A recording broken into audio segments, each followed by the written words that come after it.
It the stars just gonna crush it onto the room, right? Moon, right? On March 6th, I think. Oh, is this the Chinese lunar lander? No, I mean the SpaceX. They're The gonna put, SpaceX Starship yeah, launch, stars Okay. however, launch on that's the Oh, moon. coming oh, up. yeah, yeah, yeah. It's coming up. Okay, cool. Yeah. And then we've got. I read an article about the China landed on the dark side of the moon, and then made some videos and stuff. Oh, you mean China? Yeah. Oh, let me search for that. So let's get the Twitter open. We got the live stream going. I'm ready. Is everybody else ready? Anyone want have something they want to share first before we go through the big story? Um, yeah, I don't know if this is news, but, the African Union, after a while, they are having their usual yearly summit in Addis. It has been a nightmare driving in town because all African leaders are in town, 54 leaders. Surprisingly, the chair of the African Union is also talking about the lot of coups happening in the continent. So there you go. A lot of are they military coups happening in Africa? Yeah, I think there were about 6 or 7 just that last year. So they were talking about why this is happening, and Africa needs to progress and have peace and security to take advantage of, the economic progress they were, we have been making. Okay. So yeah, so I mean, it's pretty good. Sometimes. Some African leaders don't criticize each other. So at least, taking that seriously and discussing it, and especially, being raised by the current African Union chair in the summit. I think they started on Friday, but the first few days also, just before the general summit, they were talking about, the ministers and things like that, from the economic cooperation to regional economic integration, the African Free Trade Agreement. But they also talked about the military coups happening and what to do about it. So did they mention China in the context of these African military coups? I don't know if they're talking about, but I don't think they, I haven't heard the full of it, but I heard him speak when they were opening it on Friday. I think what he said was, in general, where, there has been history of interference by other countries and even outside players and things like that. So they didn't really point out a specific country. So yeah. Okay, Piotr, you wanted to jump in? Yeah. Sorry if it's a bit noisy getting on a plane, but yeah, the African Union, it's the branch of the UN unofficially that many African nations have issues with, and they've struggled to really sort of provide a unity in the midst of the coup, in the coups that we've seen, half a dozen or so occur in the past year, 18 months in Africa. And obviously 2021 was the largest amount of coups and attempted coups since the start of the new millennium. And so with the events in Burkina Faso, essentially the African Union is calling this, I guess you could say, urgent meeting. I don't know if it's officially designated an emergency meeting, but yeah, it's been scheduled. And what happened in Sudan with the coup, for example, the African Union suspended their membership, as well as I think a couple of other nations, Guinea and Chad, I think have also had partial suspension. So, this is quite an important meeting for the context of African unity and stability, because liberal democracies and generally the rise of autocracy is an easy field for coups. So the continent's going through a bit of a tough time at the moment, and with Ukraine garnering a lot of Europe's attention, China and Russia are looking at it with eyes peeled, and a lot could happen. That's all I wanted to say. Thanks. Okay. Well, we see Elle is back. By the way, Piotr, you've got a very interesting EQ going on your voice today. It sounds like you're piloting like a very old radio, ham radio or something. But it's Android, yeah, so that's probably why. Okay. An ancient form of technology, pre-iPhone. Yes. So I mentioned China and coups because that's what's going on next door to me here in Burma, where the democratically elected government was making decisions that were not favorable to China, to say the least, because they were canceling very critical infrastructure projects that China had invested in very heavily, like hydroelectric dams, oil pipelines, railways, etc. And China was not going to have that. They wanted to go back to what they had previously under the previous military government. And so they've done that, as anyone from Burma will tell you. So they, supported the military to come back and kick out the democratically elected government. And that's what's happened. And that's great for China because now they've got their oil pipeline and their infrastructure projects and the hydroelectric dams and yada, yada, yada. And a land bridge they want to build between the Gulf of Thailand and the Indian Ocean and circumvent the Strait of Malacca, where all of their oil passes through and could be shut off in a heartbeat, which would cripple them in a second. I wonder how Singapore feels about this one. Right, exactly. So, oh no, don't do that. Yeah. So this is why I say China also has invested very heavily in Africa in many different infrastructure type projects. And if those African countries start not playing friendly with China's interests, looking at their playbook, it wouldn't surprise me that they kind of rinse and repeat and encourage the military to go in and take over. And hey, how about, how does $1 billion sound, General?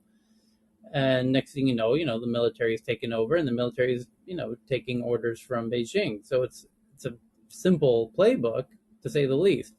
So I have no strong, hard evidence. I'm connecting dots that don't necessarily need connecting yet, but it's a conspiracy theory, admittedly.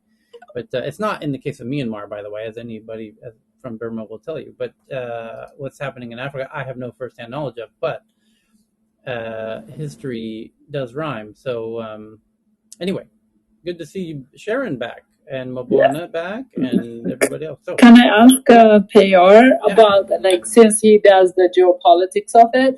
So the AU has suspended 4 of those countries who did the coup, but at the same time not suspended Chad.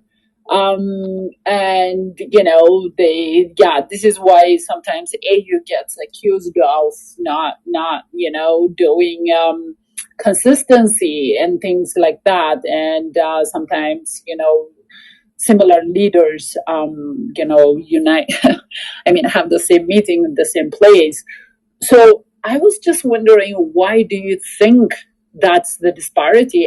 Chad also had the coup, even though that happened after, the leader died, but the takeover was by military and it was declared to be some kind of a coup.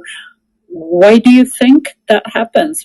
They're not suspended while the others are suspended.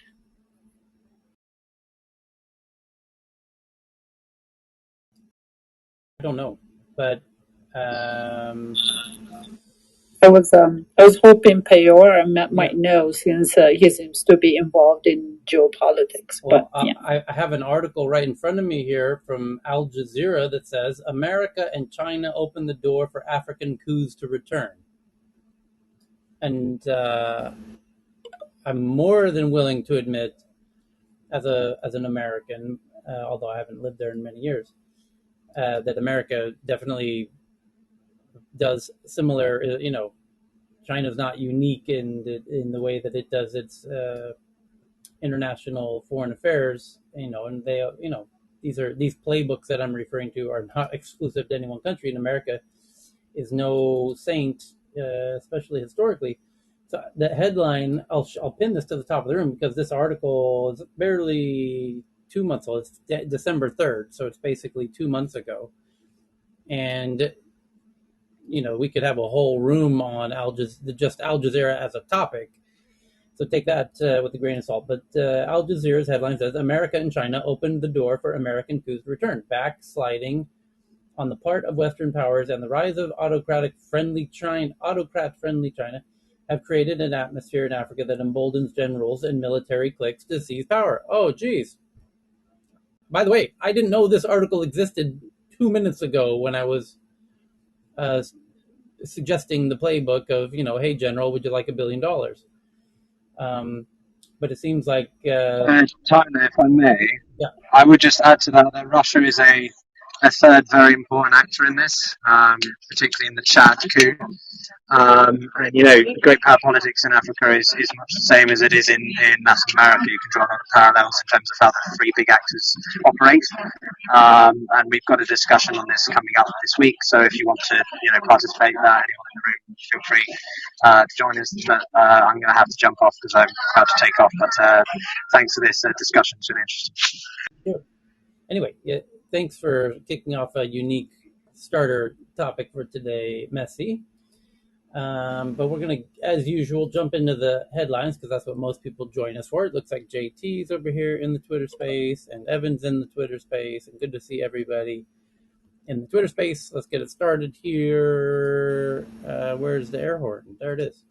There we go. Happy Monday. Hope you have a lovely weekend, everybody. And the top story today is from the Hollywood Reporter. That doesn't happen very often. Although there is a sister article from the New York Times and another from Bloomberg, but the top one from Hollywood Reporter says that Daniel Ek, who I happen to know,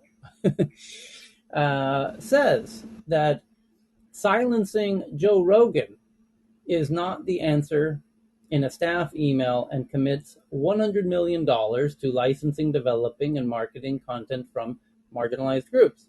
Over the weekend, videos resurfaced by the musician India.Ari showed the podcaster repeatedly using the N-word and making derogatory comments about Black people. Specifically using the N-word rather repeatedly. And Joe, now that's the top story from Hollywood Reporter, that how the boss at Spotify and how he's kind of addressing that. Saying that he's not interested in silencing Joe Rogan, although there's two sister articles. So the first sister article from the New York Times is that Joe Rogan apologizes for his past use of the N-word after a compilation video of him using the slur went viral. 70 Joe Rogan episodes have been removed from Spotify. Now, the interesting question, I guess, is the episodes that have been removed are rather older episodes where he did say some things that haven't aged well. Let's put it that way. Things have changed. Society continues to change. One thing is constant, and that's change. And our values as a culture are constantly evolving, and things, that were acceptable 100 years ago are not today, and the things that were even acceptable 3 years ago are, change in over time. But one thing that is forever constant and immortal is the M&A due diligence team will always basically skip ahead to go to the deal. I mean, it's remarkable that they didn't actually listen through the episodes that they spent, $500 million or $300 million, however much they spent on all these. If you spend that much money on something, you think you'd hire some interns to listen through them and figure out if there's anything you might, be interested in or might be a problem or, That makes too much sense for me, Chris. So, let me ask you this. I would love to see a vote on this. Just a quick, and I think there's no fear to vote on this. Well, if you could be one of, I want to know, do you think it's possible that both Joe Rogan's been in two controversies in the past week, essentially, one for the COVID misinformation guests that he had, quote unquote, and now this new one is about the Oh, there's the climate one too. So that's like 3. So there's probably going to be more. the N-word montage that has been released. Now, my question is, do you think this will actually lead to Joe having a bigger audience than before or a smaller audience than before? So please flash your mics in traditional Clubhouse style. And if you're in the Twitter space, you can raise your hand in the Twitter space. If you think this will actually have a net positive effect for Joe Rogan as a podcaster and his overall reach. But it's not the size of his audience; it's the size of his the advertisers that pay the bills. Those are the guys that are actual Okay, customers. so it's about half of the Clubhouse audience. Okay, and now let's do the opposite. If you think the opposite is true, if you believe that this will have a negative impact on Joe Rogan as a podcaster, I have no grudge against you if you feel that way in the least. So please don't feel hesitant to, if you feel that way, that you think this will have a negative impact on Joe Rogan. I would love to hear from somebody who does believe that and hear that. But nobody on stage is clapping for that, and about half the audience clapped in a sign of voting in like the most ridiculous kind of childlike voting process that we have here. So this kind of, now if we as a group of rather intelligent folks who've been around the social media game for more than a minute, seems like we seem to be leaning more towards this is actually a net positive for Mr. Rogan. That's where things get interesting. This has higher standards than Gallup, honestly, for the amount of polling here. I think you have to look at Rogan's response too, right? It's in a vacuum, and I think as horrific as it is, and it's outrageous the way he acknowledged it was horrible. I mean, he said he's ashamed, embarrassed, and so I mean that kind of take that into account when you dole out your sentence or your opinion of the guy. But yeah. I think it's easy. I think it's easier to say. Audience, right? I'm sorry, Cheryl. Go ahead. Right, Cheryl? I'm saying positive, net positive, as in he gain more audience, right? Right. Yeah, at least I don't usually care about like listening to him. I only listen to him when everybody talks about him. That's all. I think it's easier to say that I'm sorry after the fact when you've done it so many times and all of a sudden you've gotten caught and it's being put out there now. He's got to say he's sorry. What else is the man going to say? Right.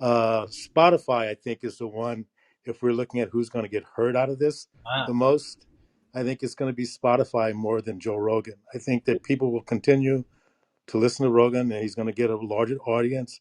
But I think Spotify will find out that a lot of the artists that they are so keenly to have on their site will start moving away.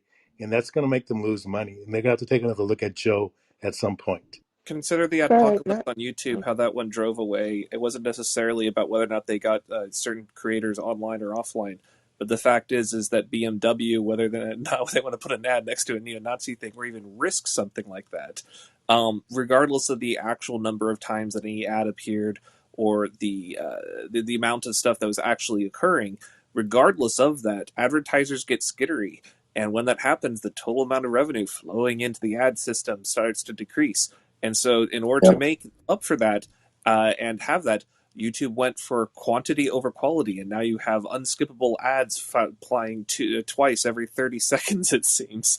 But they had to do that, and that's how they were able to achieve so much of our revenue gains in a short period of time. That's worth considering, though, as a contrast with Spotify, where they've sunk hundreds of millions of dollars into their their podcasting thing, and they've also just spent a bunch on original series and such, but none of them have been able to eclipse their Joe Rogan buy so far. So the reason why it's very relevant is if they're going to Wall Street and saying, "Hey, we can spend a bunch of this borrowed money on a content spree like Netflix did, but we can corner the podcasting market." It's like, okay, cool. Now, what's your flagship content doing? Oh, well, it's getting disowned by everyone, and the advertisers get a little skittery about putting anything near it. Okay, well, what's the other stuff? Is that any better? It's going to put a lot of pressure on their long-term valuations if all of a sudden they have a certain U-turn when they're not expecting it. It can also play in the opposite direction because people who are Joe Rogan's diehard fan or kind of that ideology may support Spotify. I heard an interesting take from who's the guy who does the pizza reviews out of New York? Anyone know who I'm talking about? He does Barstool Sports.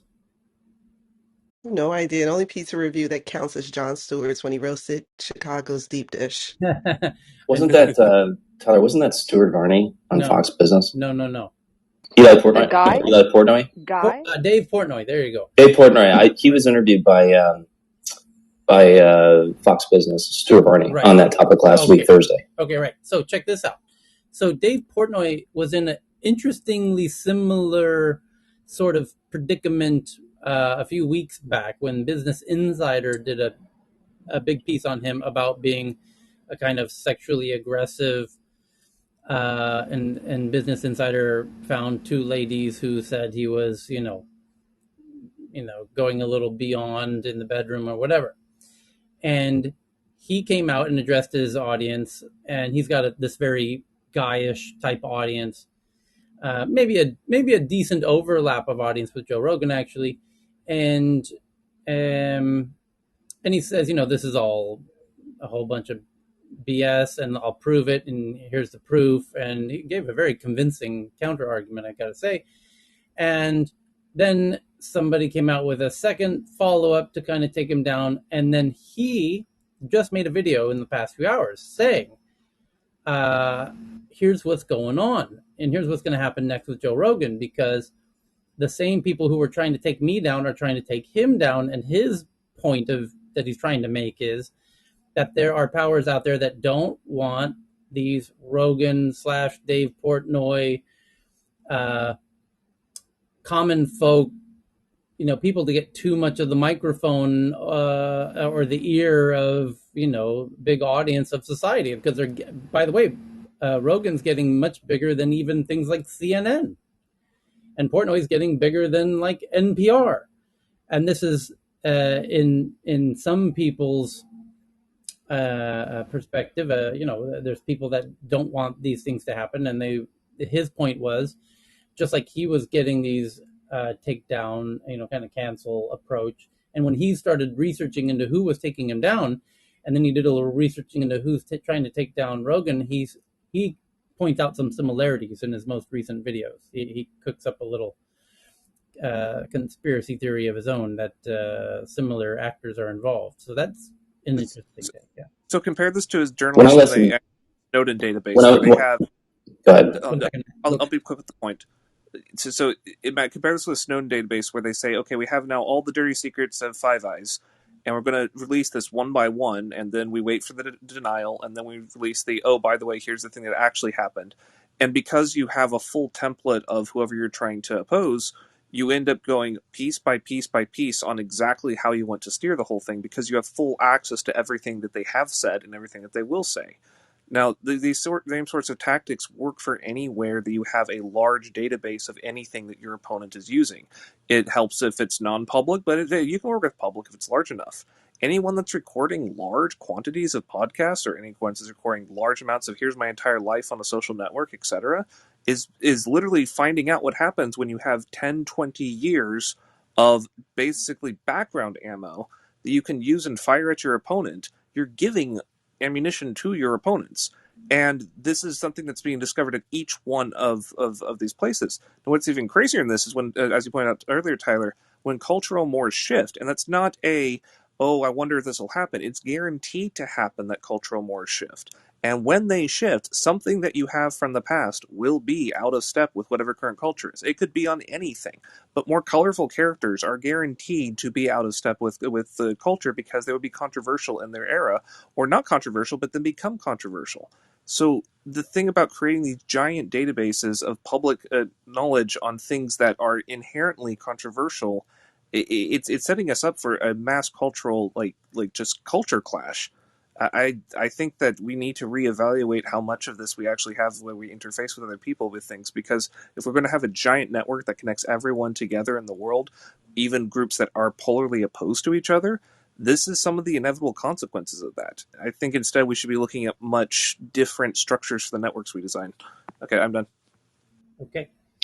It is Valerie. I'll just say that whatever the focus is, you run the risk of making that individual a martyr, and then they're an underdog, and it really pulls people to them. So this is what could be happening here. And then the other thing is when you go after someone for whatever scandal, there's splatter, and you can't control the splatter, and that some of that splatter falls on you. So it's a tough game to play when you go after folks. This is Valerie. I'm done speaking.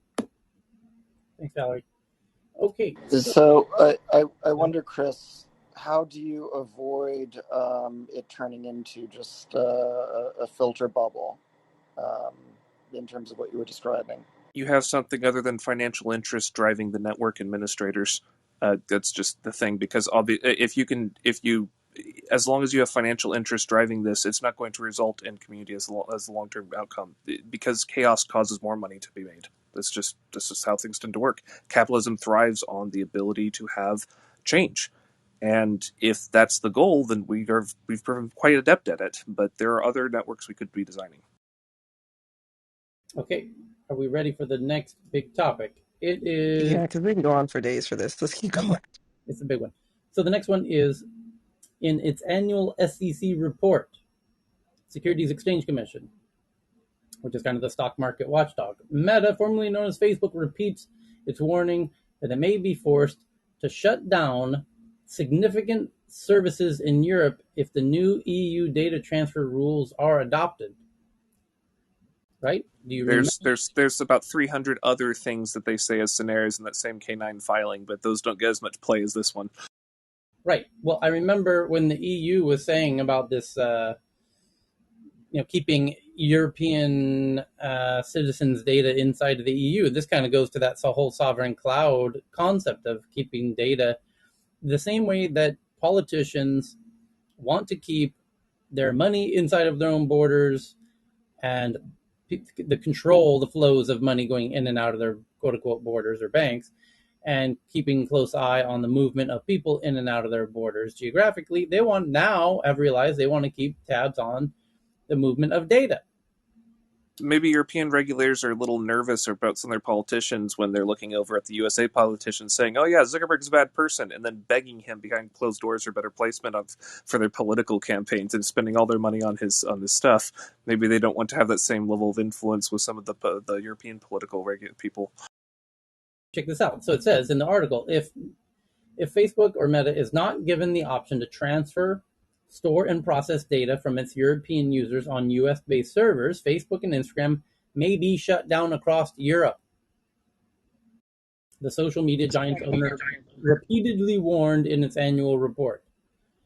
The key issue for Meta is transatlantic data transfers, regulated via the so-called Privacy Shield and other model agreements that Meta uses or used to store data from European users on American servers. The current agreements to enable data transfers are currently under heavy scrutiny in the EU. In its annual report to the SEC, Meta warns that its new framework is not adopted and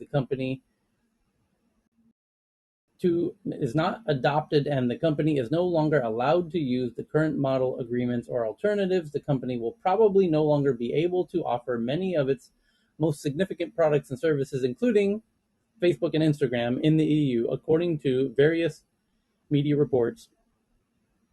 Sharing data between countries and regions is crucial for the provisions of its services and targeted advertising.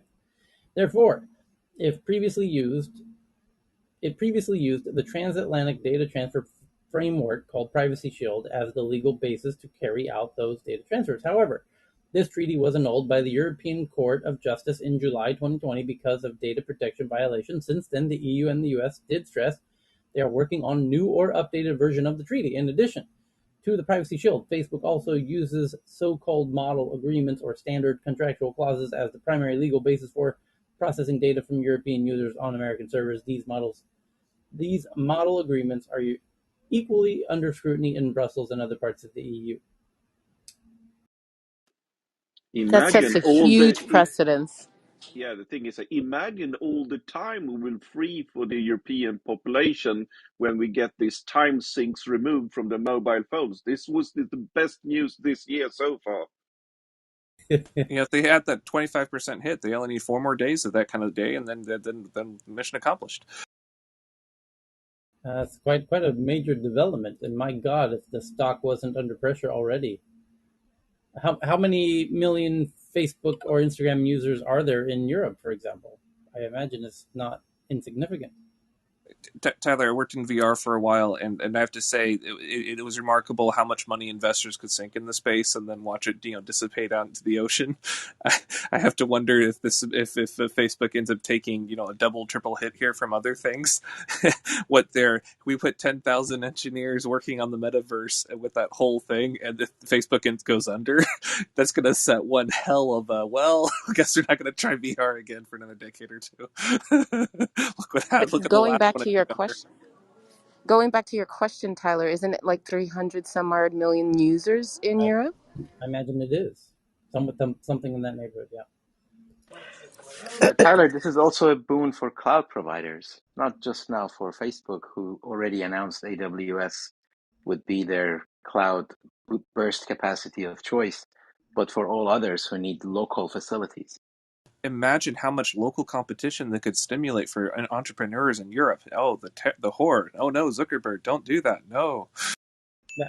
And But actually, this rule, Tyler, has been running in France, I think, for maybe over a decade, that French citizens' data cannot be kept outside of France. India, as you know, recently passed a law which said that Indian citizens' data has to be kept in India.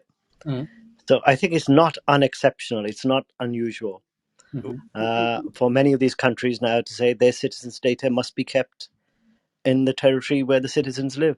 Right. Well, Yeah. No. we should all But didn't that cause an issue with the credit card companies? I remember this was brought up last year when India was talking about that they wanted to keep the data within India, and they were like, well, with credit card companies like MasterCard and American Express, and when people travel, you need that data when you travel. So what happens then?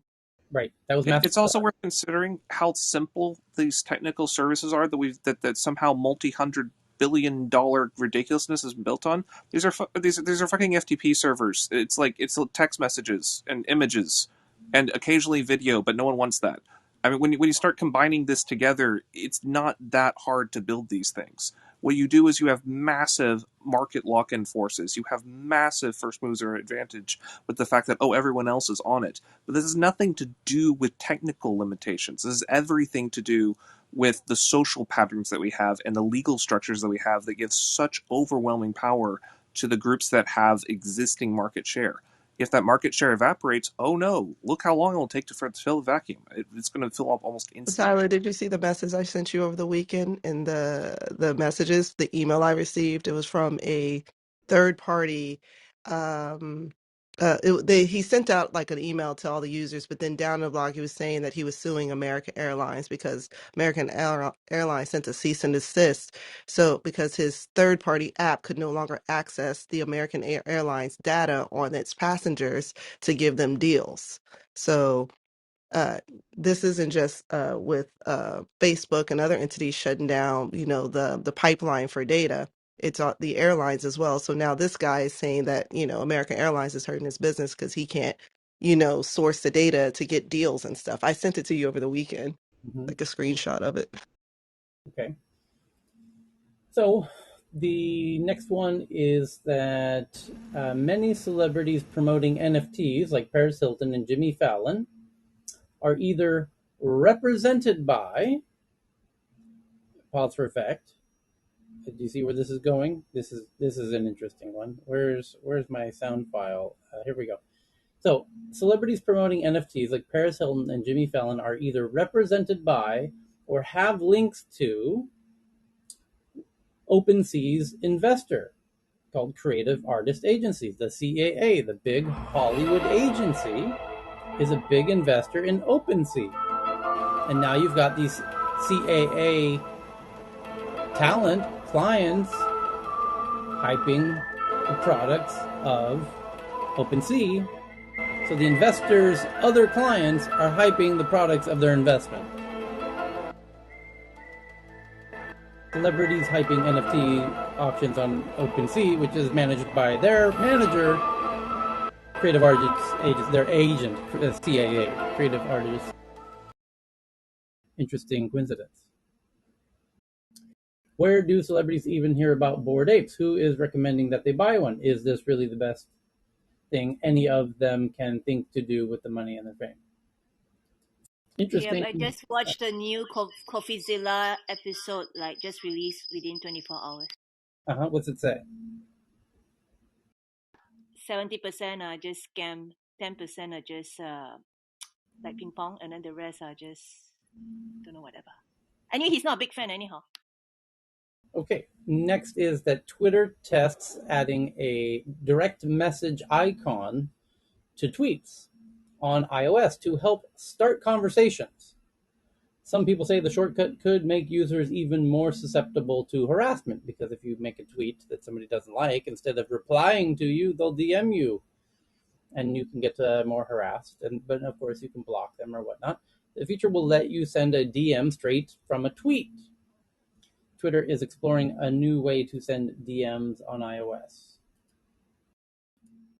They are exploring a new way to get spammed, is what they do. Oh, they can inject ads into that one day. Imagine being able to engage directly with the brands. Right. Evan is in Twitter Spaces, and he's the most power Twitter user of anybody in tech news. So I'm giving Evan the mic. Get his hand up, and let's see what Evan thinks of this new feature here. What do you think? Well, he's still connecting. Hold on. Connecting.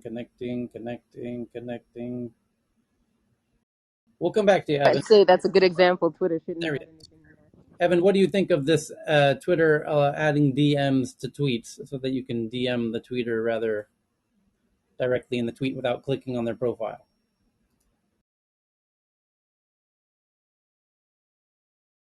There you have it. Evan's just full of strong opinions on that one. So the next one is from CNBC. They say it's breaking news that blockchain network Polygon, which serves as a support layer for Ethereum, raises $450 million from Sequoia Capital India at a $2 billion valuation. Next is that Mark Gurman, you'll know him as the tech reporter for Bloomberg, says that Apple may release a new entry-level MacBook Pro with an M2 processor this year, without a touch bar, with ProMotion and mini LED. And I gotta say, as somebody with a 2-year-old, 3-year-old MacBook, that sounds kind of cool. An M2 processor with a mini LED display sounds kind of right up my alley, I gotta say.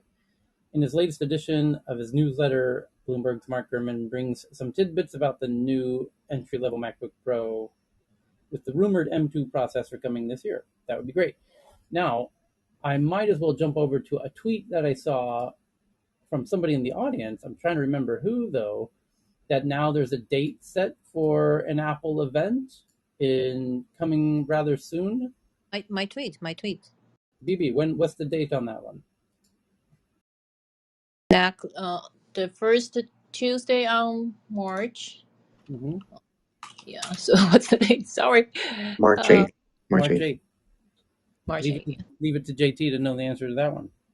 Not that he's a fanboy or anything like that. So that's right around the corner. I mean, that's a month away. So we could have our first Apple Big Spring event in just in a month, where they could announce. Thank you so much for the date, Tyler and BB and Sorry, it's the whoever. second Tuesday. I said it. Tuesday of March? Okay, because Tuesday. 2 weeks ago I was discussing this with my friend, and he was so sure about how this a Mac iMac is far superior than the one I have, and I'm in the market for that. So last time they just sold out immediately. I don't know if I can place like a pre-order or something, but I'm really looking forward for this one. Yeah, well, we will live stream it. We'll bring in our good buddy Michael, and we'll do it as we always do. It's a lot of fun. And Awesome. yeah, the next one is the FCC notifies Congress that service providers requested $5.5 billion to replace Huawei and ZTE. They're kind of friends, the kind of other big Chinese telecommunications hardware maker, in U.S. networks, up from the FCC's $1.8 billion estimate in 2020. In 2020, the estimate was $1.8 billion to replace Huawei and ZTE's hardware. Now it's $5.6 billion. The estimated cost of replacing Huawei and ZTE equipment in U.S. networks has increased substantially. Mainly because there aren't cheap alternatives. I mean, you can go with Ericsson, Cisco, and all the rest, but they're much more expensive. So yeah, it is a dilemma. Why buy one when you can buy two, courtesy of the federal government? They will spend all that money on all those upgrades. And then if you've got Well, extra, it's you can cheap. spend those I on. mean, it's subsidized basically by the CCP. You are the product. I mean, what's cool about this is when you spend all this money on your network, yeah, you can change out the hardware, but imagine how much stock buybacks or bonuses you can get to the executive who pulled off this successful transition. Or maybe if someone doesn't want to put the Five Eyes equivalent in there, you can make sure they get a replacement. And I mean, that's a lot of money to buy a lot of projects. That's great. Okay, next up is an article from TechCrunch that says unpacking Meta's regulatory headwinds, warning as the ad tech industry faces a privacy reckoning, and Belgium upends IAB's Europe GDPR compliance framework, and that's relevant to the previous articles we talked about. What does Facebook's favorite new phrase to bandy around in awkward earnings calls? It's a warning of regulatory headwinds. So what also called scratched eyes. Yeah, because Zuckerberg will scratch his eye. Yeah, when he gets nervous, a nervous tick. As a robot. So or in his regulatory things where he says it's like, I'm not crying, it's the scratched eye. That's why I lost more money than anyone else has ever lost in human history. Right.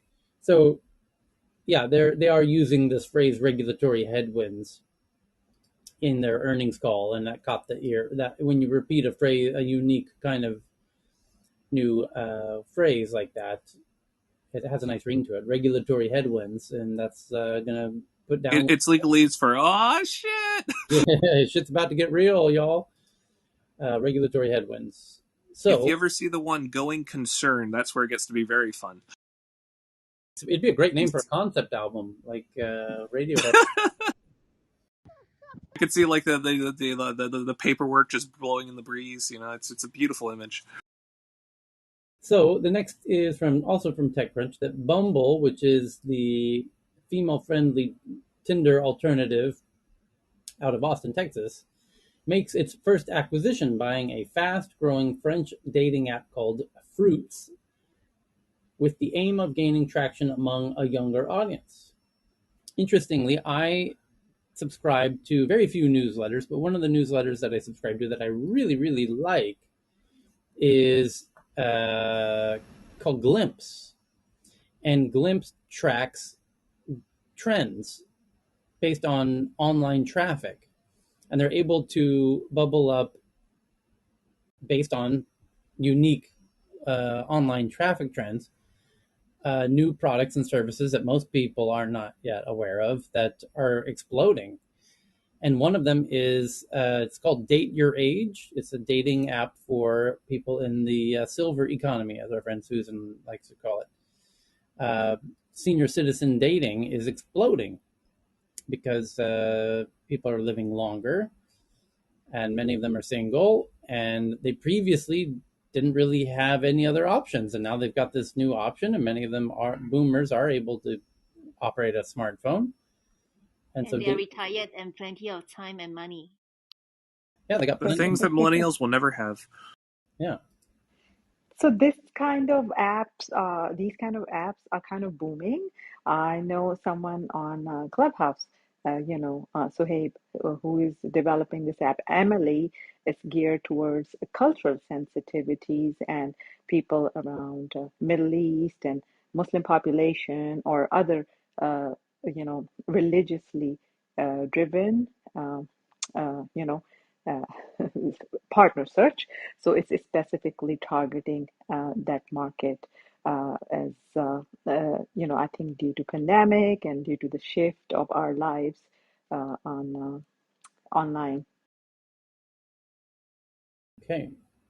There was also an article over the weekend about Hinge adding a voice feature, which allows the user to speak, I think, 30 seconds of their bio. And what's so interesting about this in the context of social audio writ large is the overall ability to add authenticity through the audio sense.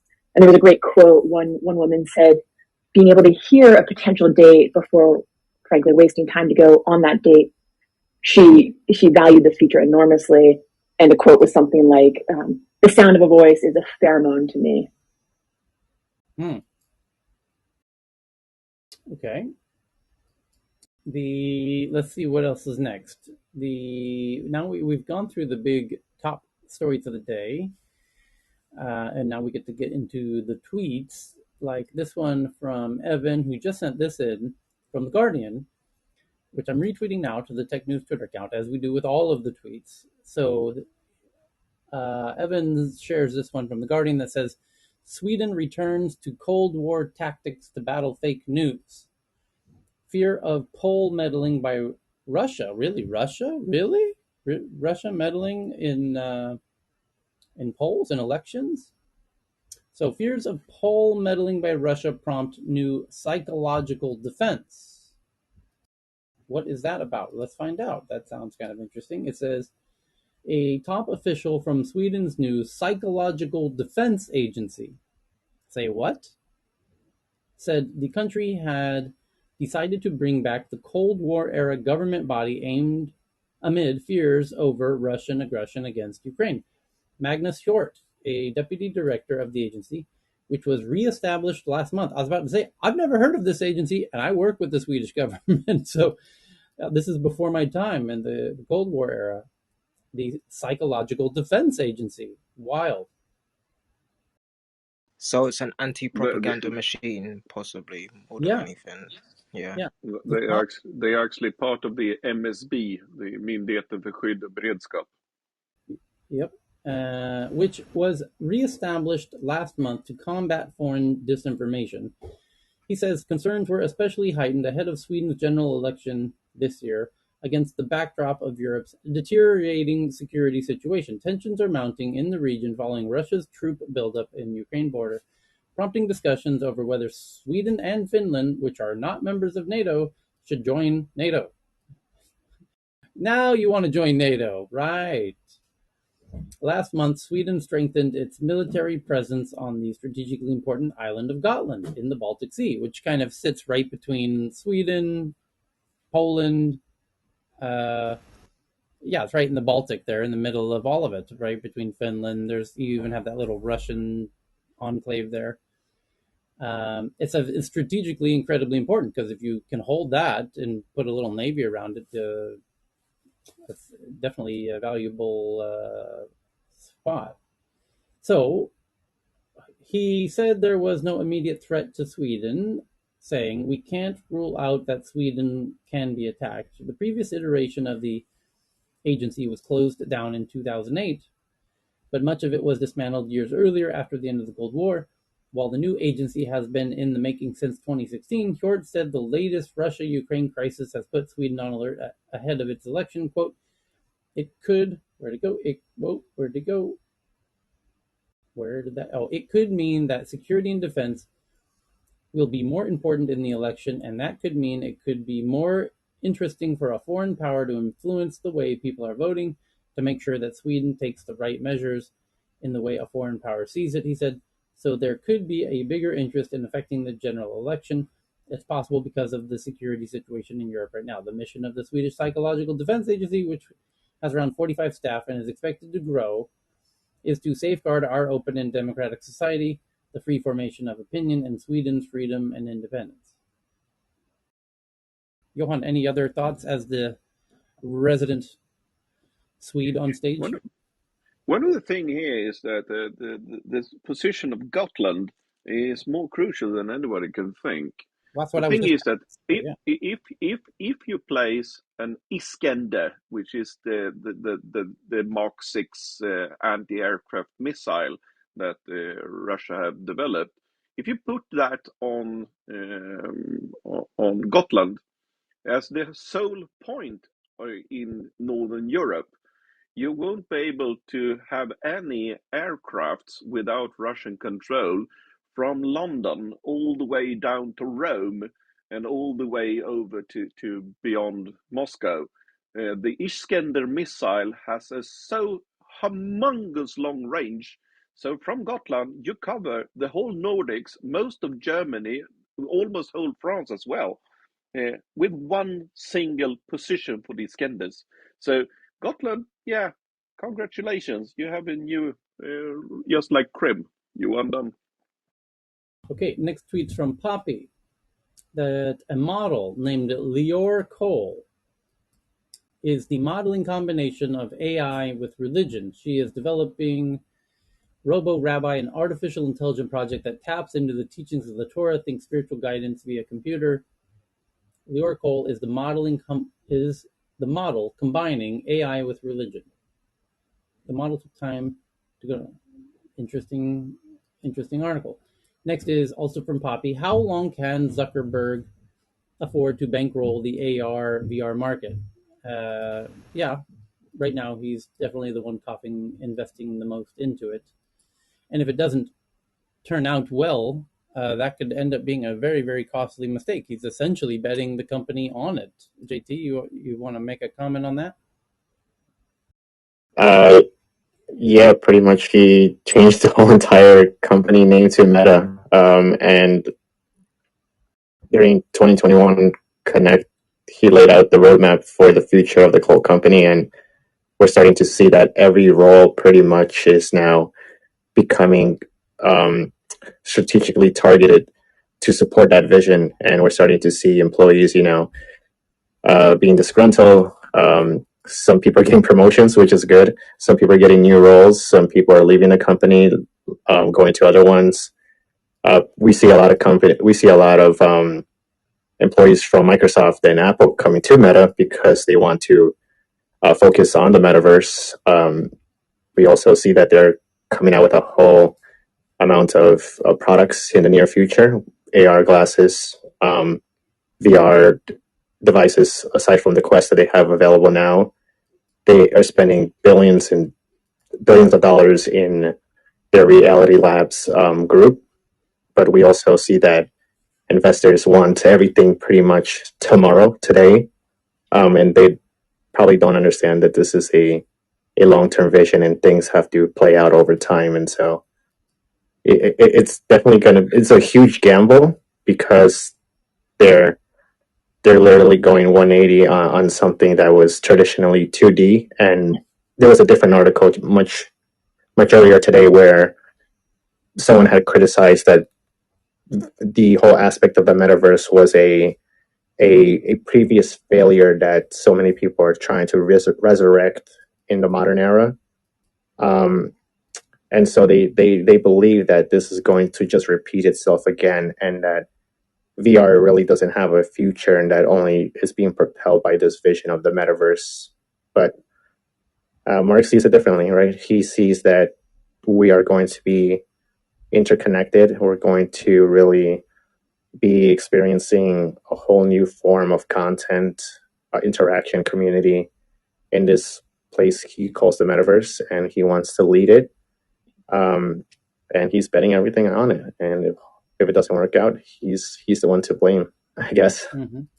I see a deeper image with this, and I've been pondering on this for quite some time now, with just how even Jack left Twitter and how Zuckerberg is focusing on Meta and the way that they are focusing on more tangible things. Even though the metaverse isn't tangible, he's making headsets, and obviously Jack has Square, and understanding that social media as a layer is too is too fallible to other things around it. And the way that people see social media now is more of a detriment, especially to politicians. So once you get on the wrong side of politicians, we see what's happening with Meta now, which is Europe can lose Facebook and Instagram, and that's a big deal. Imagine if Zuckerberg didn't do the pivot and went whole hog on Facebook and Instagram, he'd be in such a very, very like fragile position. So I understand it more on the side of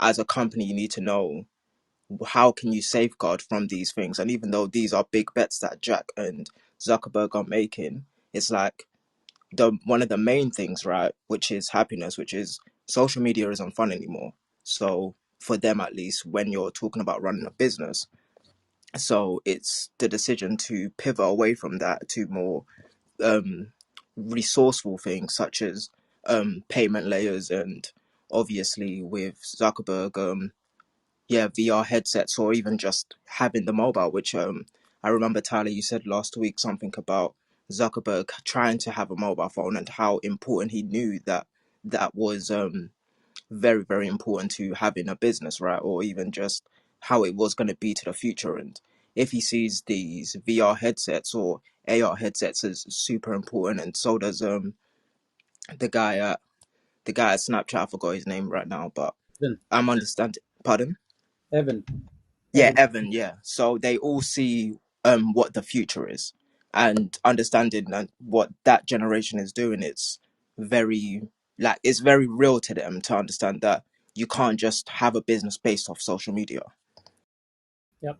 I think the closest analogy would be given like about 20 years ago if Amazon thought that start investing in World Wide Web, and ultimately that probably would be the analogy for Facebook, that he thinks that the new web is going to be the metaverse, and if they're going to be the ones who's going to be putting the building blocks for the metaverse, then they would have all the, the fruits and harvest at the end of the day. So subsidizing Oculus, I mean, is one thing, but at the same time, that's where the people would be. And if they well place themselves well before as a first mover advantage into this, and they have the resources, it just totally makes sense. I don't think it's a waste of money. That's the direction I think the social sphere is taking, and I'm sure he would have like some team of psychiatrists and all those kind of things from the philosophical point of view has been working on it and probably would have thought through. Whereas we are looking from the perspective on the IT side, whereas this is where the world is going. So Yeah, I'm and that's sure the. that. Oh, wait, sorry, Karan. Yeah, can I also Sure, go jump ahead. in with one more layer Yeah, there, which is that if you're going from Web 2, right, which is where we are with all the data privacy and these guys building the profiles on people based on your data privacy, and Web 3.0, everyone thinks is going to be decentralized and you'll, allegedly maintain your data privacy, that having these big platforms who own and set up the data economy in Web 2 launch into Web 3 is very dangerous. And what they're getting here, as you noted, tying it to the payment platforms, is they're getting economic profiles on people. So part of the whole digital currency and these payment, the CDCs, which can be tracked, wherever they're spent worldwide, right? So very authoritarian. China now has can have complete digital profiles, economic profiles on people, and also wherever it's spent anywhere in the world, layering those in all of the different because these are not anonymous, right? All of the cryptocurrencies are. Bitcoin is the closest to pseudo anonymous, but none of them are anonymous. So they're building again very deep profiles on people, and so people need to be very careful. How they're designing Web 3.0 and also looking at the players. yeah. You switch one type of anonymity for another type of anonymity, right? But and this is the thing about social media and the trio Evan, Jack, and Mark, which is people see them as the guys that kind of get into your brain and just want to sell your data, and probably or should I say, I can make a bet to say that they don't want to really be seen as those type of people anymore. And if you were at Facebook in 2009 or something like that, you would sort of make a bet to understand that Facebook will be good, but you didn't know it was going to be this, right? And if only you could just give one of those guys a heads up saying, yo, this can turn really, really bad. And that is not what any of them want. That's not what anyone really wants to be seen as the bad guy, which is, and then just the main thing that I was going to say related to what Karam just said, which was going with the psychologists and the philosophies, which is the betterment of human experience using technology, right? Because that is just the way that Steve Jobs looked at it in the early days. And when we're talking about using devices and having the devices and how just the human experience can be enhanced rather than this massive, oh, we're going to go into your brain and be able to sell everything to you, right? That's not necessarily what or should I say, it's not the direction that I see Quest or Oculus or Meta going. It's more so delivering better human experience, and hopefully, right, he can shake off the image. But right now, they're all seen as the bad guy, and they can't necessarily do anything about it. However, maybe with these new layers that they can. Wait, these guys don't give a shit about that, I will say. But they also, but Taylor, you need to tie this back to the earlier comment from the is it Sweden that's doing the social engineering ministry in their Yep. defense, Yeah. because we're already seeing that, right? So there's I think it's Max Brooks that's talking about this stuff, and he just had an interview with Dan Carlin's Hardcore History about all of this and the social engineering and asymmetrical warfare, because we already know that other governments are coming in and putting bots in, and he says that we knew that Russia was putting bots in with disinformation, and just, it doesn't have to be it just needs to be conflicting information. So they said they put conflicting information in about viruses well before COVID. So those bots and those you know um, disinformation campaigns were well underway, and they're seeing it now.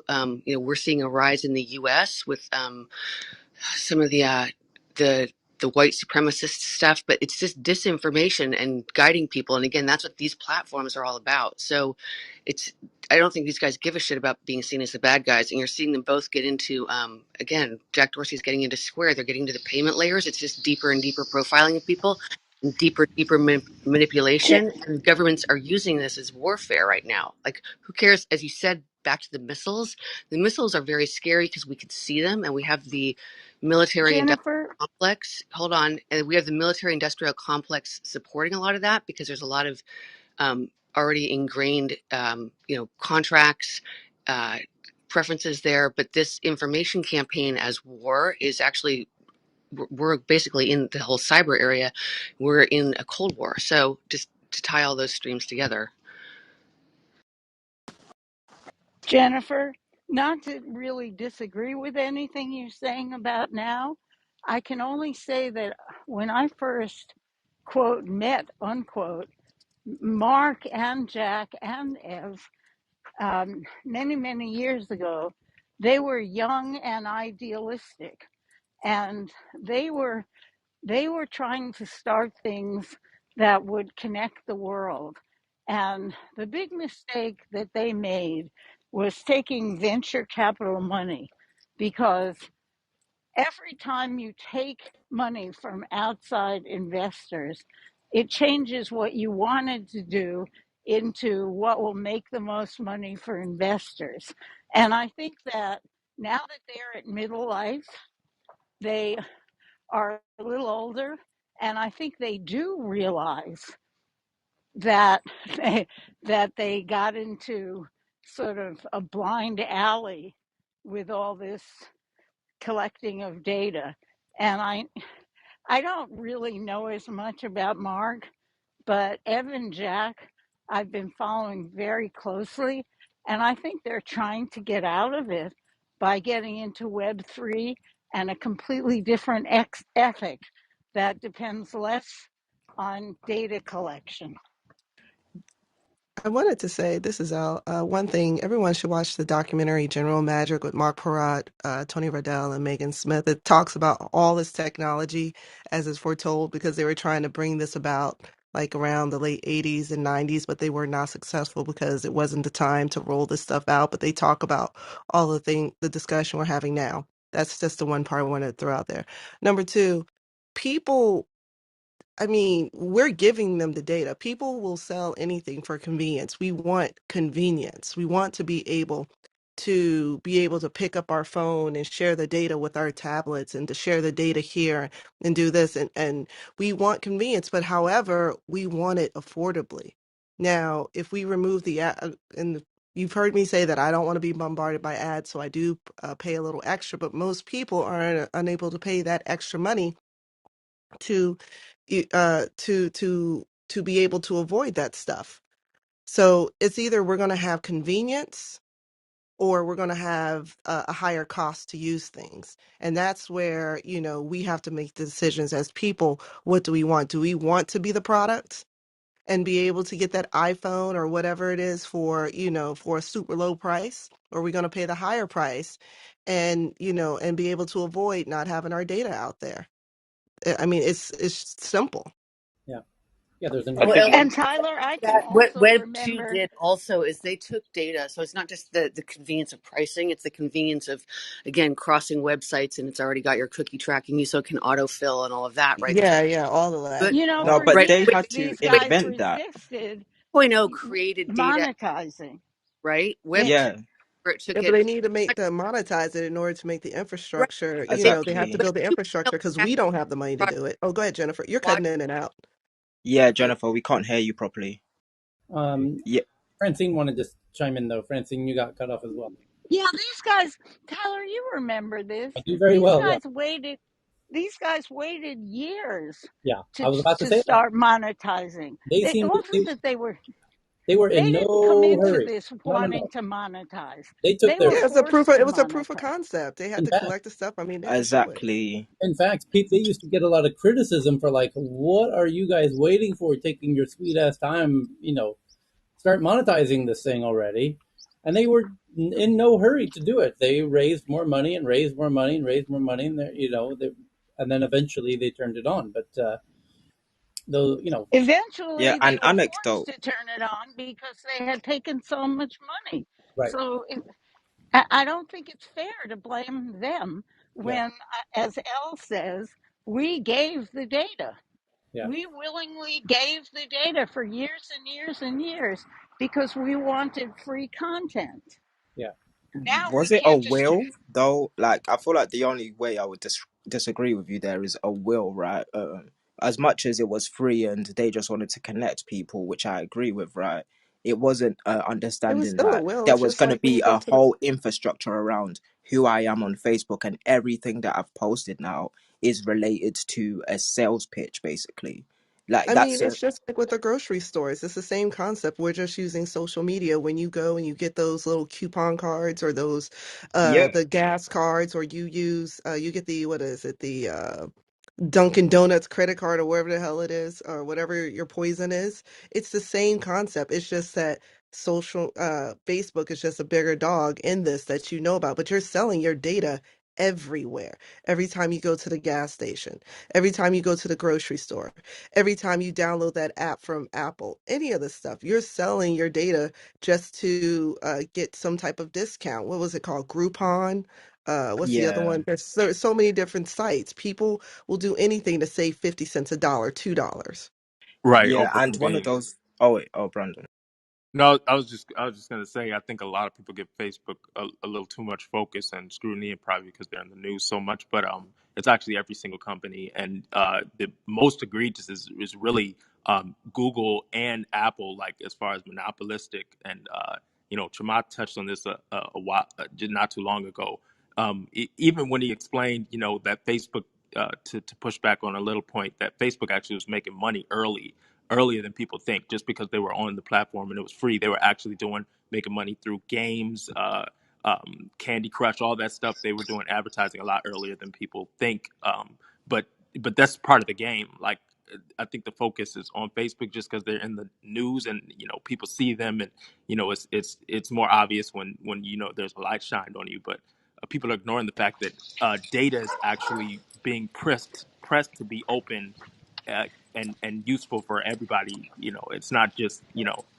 Look at Amazon.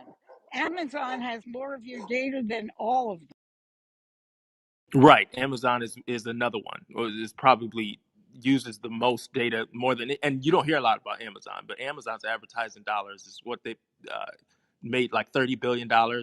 yeah, yeah. Last quarter, they just announced it.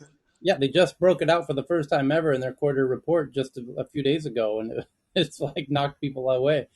And but right, and they're not. It's not their focus. It's not their main game. I mean, it's like a sub which is thing for them. Yeah, even crazier that you can make $30 billion and it's not even your main focus, it's and like people are their focused on side hustle. Facebook. Exactly. Right. And now Amazon has influencers on there. They have that you can set up like a followership where someone can sell whatever product that they use. They have like whole pages now. Yeah. Exactly. So I don't believe that Facebook is the only culprit. I think personally it might be contrarian, but I think this is actually a defense mechanism. If you ask me, Facebook's actually was put in a corner when obviously we know Apple changing the rules against like that IDFA advertising ID. They pretty much put Facebook in a corner. So Google has its own platform and its own infrastructure, so they're not affected, and they're paying Apple.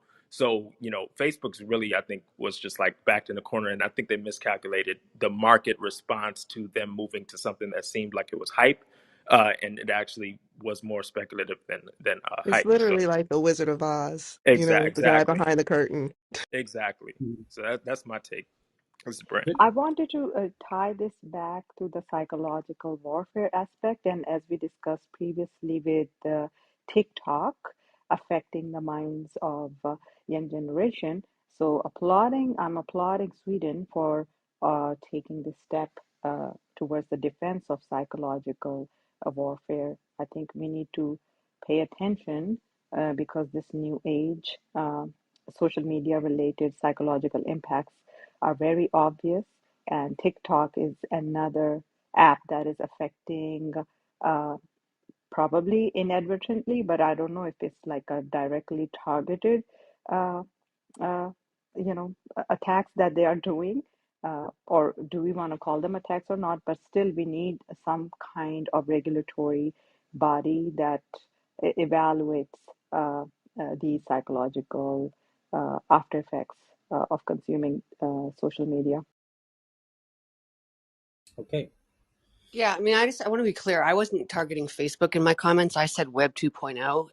But anyways, and it's more to be aware of where when people hype Web 3.0 and think that they're going to have um, not have their data tracked and have sovereignty, that you need to be careful and watch how these platforms are built and who is building them. And also, again, this whole psychological warfare, it is part of the whole cyber issue with us getting into this Cold War. That's part of it. There's, you can take down infrastructures and do hard things like that. You can also manipulate people. So again, I suggest, similar to Elle suggesting the documentary, thank you. But also, if people are curious about this, it's Dan Carlin's latest hardcore history on asymmetrical warfare. Gives some great details in it.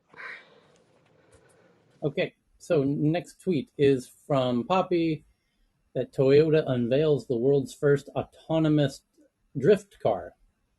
General Motors thinks there's a market for Disney-themed production vehicles plus Toyota. Oh, anyway, yeah. So Toyota comes out with an autonomous drift car. Thank you, Poppy. And the next is that Shopify was just granted a patent for body measuring tech, but faces competition from Amazon and others in digital sizing so that you can order things more accurately online, obviously. It looks like a mirror with a camera on it so that you can see the garments on you in the mirror and simultaneously get the best measurement. Wow, Yeah. And then the next, that's actually crazy. Poppy sends in this one that according to a new study, women are more attracted to robots than men.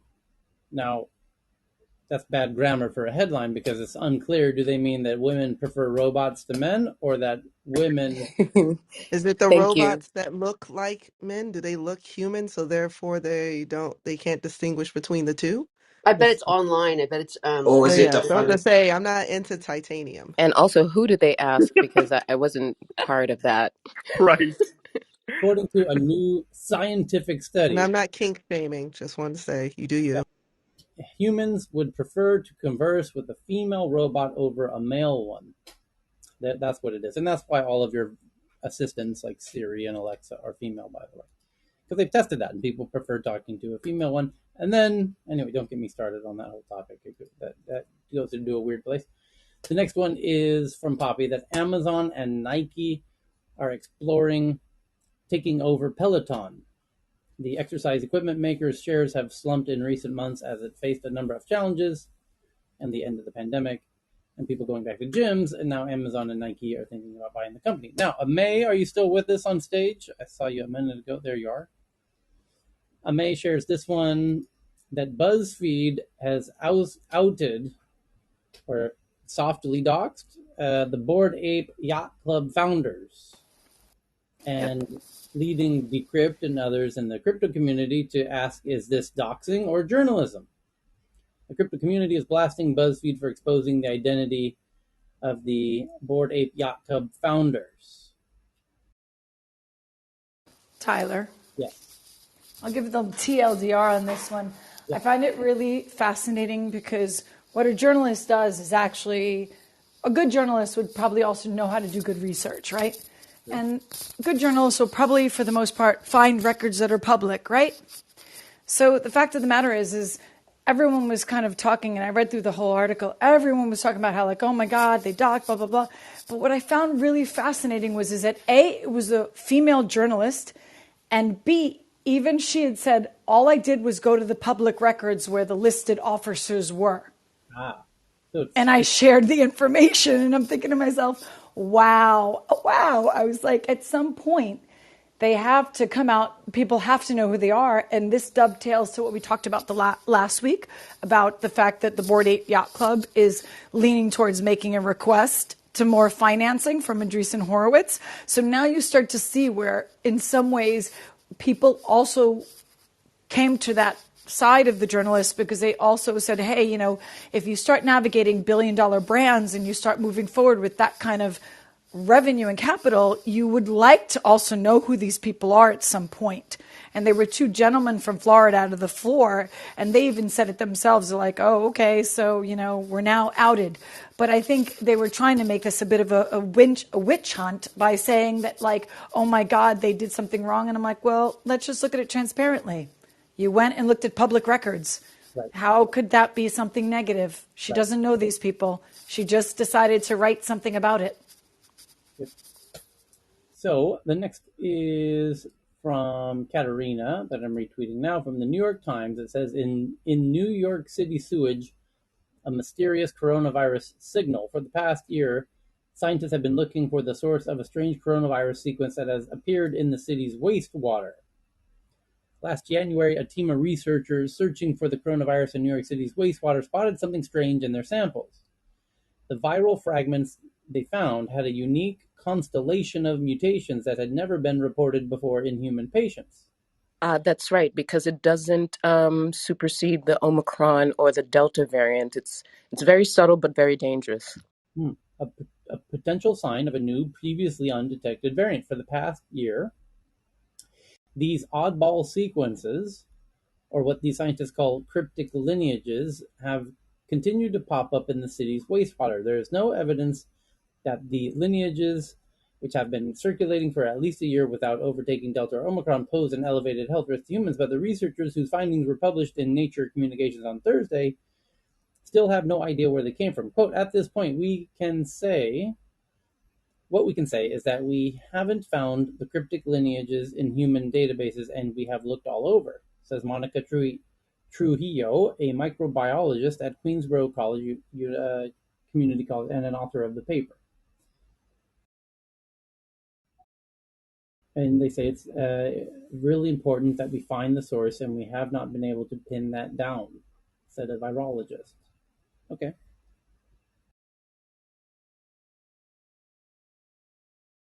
So the next one's from David, that Rolling Stone magazine partners with Coinbase.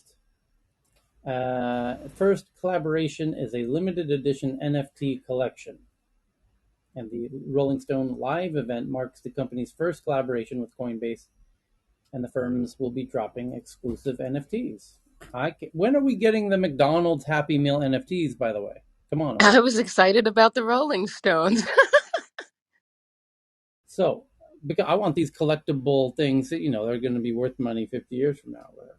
Anyway, the next is from Jeff G. from the South China Morning Post, that China moves sustainable food to top of the chain to ensure security. Oh, security and food, huh?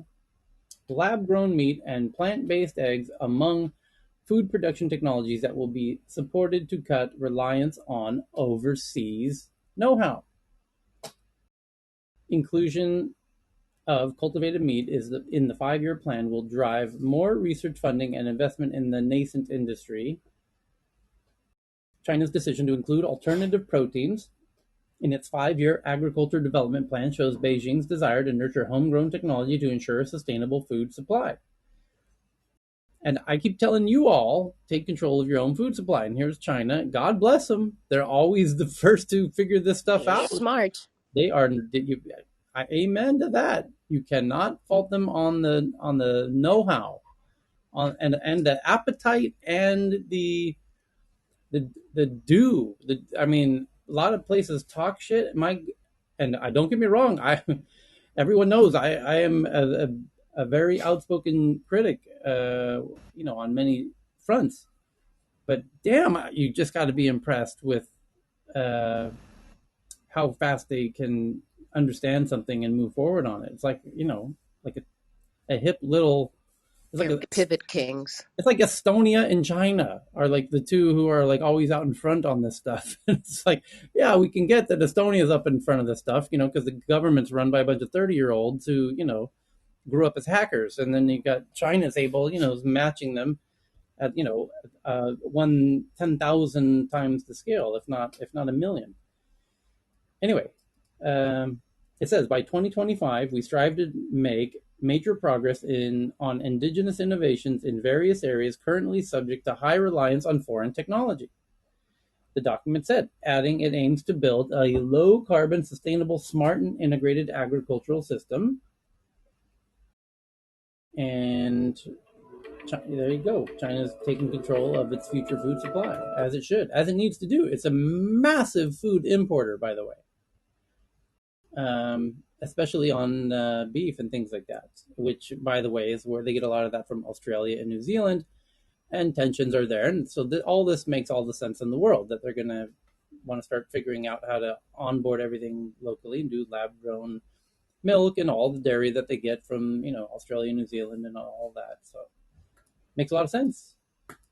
Yeah, especially like section the food from the Australia, and that cost the price of the like wheat and wine in China so goes so high. So that's definitely a reasonable reason for they grow most food. So the next one is from Evan. How did YouTube make all the top ranked comments wholesome and funny? The comments used to be a cesspool of toxicity. Now they're actually all right. How did they do that? And somebody brought this question up on stage in recent days, and now it's in the headline, which is kind of peculiar. But there's some truth to what they're saying. I think they have a better curation going on over there. It's not just. I think what they did is they shifted from chronological comments into best, highest voted comments. Yeah. And it kind of took a page out of Reddit, really, on that one. So the next one is from Thomas Tong, that Joby Aviation, which makes vertical takeoff and landing vehicles coming to the future near you soon, is launching air taxi service in South Korea. The California-based electrical vertical takeoff and landing startup, Joby Aviation, plans to offer an air taxi service in South Korea in partnership with SK Telecom, which is one of the big, powerful... Largest telecommunications company. Yeah, SK is massive. You can't do anything in Korea without seeing SK as part of it. So that's very cool. The next is from Valerie. That it's an NPR article that hackers with possible ties to China are suspected of launching a persistent cyber attack against News Corp. Oh, Australia. Oh, wow. Well, that took about 2 tweets. We were just talking about China and Australia and the escalating kind of tensions there. Anyway, so now NPR is reporting Chinese hackers are hitting News Corp in Australia, which owns the publishers of the Wall Street Journal and the New York Post. Okay. Next is from Evan, that Spotify CEO says he won't silence Joe Rogan and apologizes to staff, but says canceling voices is a slippery slope as he pledges to invest $100 million in content from marginalized groups. And the next one is from BB from South China Morning Post, that Alibaba launches Winter Olympics themed non-tradable NFTs. Well, what's the fun in that then? 4 non-fungible tokens featuring popular sports at the Beijing 2020 Winter Olympics will be issued as digital collectibles by Alibaba. It seems like you're just showing off that we can do NFTs, but sorry, you can't sell it. Right. Yeah, but it's short-lived, right? It only encapsulates the Olympics, and then once the interest dies, where do you go from there? It's a dead end. Okay, next up is from BB from Reuters, that top Israeli police or cop requests state inquiry over reported NSO spyware abuse. The Israeli police chief on Monday asked the government to set up an external commission of inquiry after a newspaper reported widespread warrantless use of Pegasus. Israeli announced it was setting up a national inquiry on Monday after the newspaper reported illicit use by police of powerful spyware against confidants of former Prime Minister Benjamin Netanyahu and other figures. Oh boy. And the next one is that the FBI used geofence warrant in Seattle after a Black Lives Matter protest attack. New documents show the FBI sought information about all Android users in the region of Seattle. FBI used geofence warrant in Seattle. Quote, I submit that there is probable cause to search information in the possession of Google. So all the Android phone users got digitally subpoenaed, apparently. Does that imply that you should use the iPhone? Because And only Android phones are influenced. yeah, the next one is from BB, from the BBC, that North Korea cyber attacks have stolen millions of dollars of cryptocurrency to fund the country's missile programs. A UN report briefed to media says cyber attackers stole more than $50 million in digital assets. So if you got your NFT swiped, it might have been by North Korea, and that's okay. It's being used in a very nice way. It's being used wisely. Yes. And the people in Japan, thank you. So the next is from BB, from The Sun, that inside the space, it's about the space cemetery where the International Space Station will crash in the middle of the South Pacific Ocean between South America and New Zealand. It's called Point Nemo, and they call it the space graveyard. And it's an article about where everything in orbit goes to die. It's somewhere in the South Pacific Ocean. Then BB's got this one. Oh, it's from Mark Gurman about the Apple event on March 8th. There it is. At least 4 M2 Macs to launch later this year, maybe as soon as March 8th, when the next event is expected. They expect to introduce the iPhone SE and iPad Air models, which are both expected to feature an AR-15 chip and 5G support. And then you've got Tomoko jumping in here, that research shows female robot is more favorable than male robot. We covered that one. Thank you, Tomoko.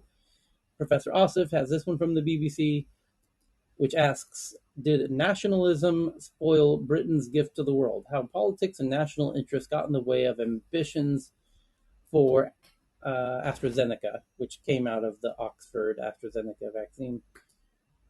And Dr. Fran shares this one from TechCrunch, that countries in sub-Saharan Africa most affected as Facebook halts its low-cost express Wi-Fi internet launched 5 years ago. And this is kind of ironic because we read a headline, I don't know, 3 weeks ago, a month ago, criticizing Facebook for offering free Wi-Fi in Africa, and now they're being criticized for ending that program. So journalists, make up your minds. Do you want to criticize them for offering it or for stopping it now? Please dare to be a little consistent on this one. And last but not least, from Dr. Fran, Decentraland hosts first ever U.S. metaverse wedding. Since late last year, the metaverse continues to draw plenty of interest from mainstream players across the world. And Decentraland hosts first ever U.S. metaverse wedding. Well, I mean, there was weddings back in Second Life, was there not, Dr. Frank? Yeah. Yeah. Oh, yeah. Back in 2005, 2006, even before that. I'm going to be a maid of honor in a wedding, in a handfesting in Sandstorm this month. So, What happened to the tech news around the world wedding? Akil. That was supposed to happen Yeah, in December, wasn't it? yeah. That's Yep, why I'm asking. I that didn't was the hear anything about. schedule. No news after that. Well, we'll ping him in tomorrow. Hopefully, get an update on what's going on. And that takes us to the end. So thank you to everybody yet again for another Tech News Around the World. Join us again. We'll do it again tomorrow, every day this week, same time. Thank you. Totally missed you guys. See you Yeah, tomorrow. Great to see you, Thank Sharon. you. Oh, same here. Missed you all. Yeah. Cheers, Great to see guys. you the again, happy first session Monday. Tyler. is set up is Thanks, Tyler. tomorrow. If you're interested, I pin it on top already. Peace, peace, Oh, peace. Good to see you. startup. Brandon as well. Wow. Great to see you Yeah. back, Brandon. Great to see you again, Tyler. Yeah, It's been Thanks, a Tyler. share Thank as well. yeah, Thanks, Tyler. yeah. Back to work. Be safe.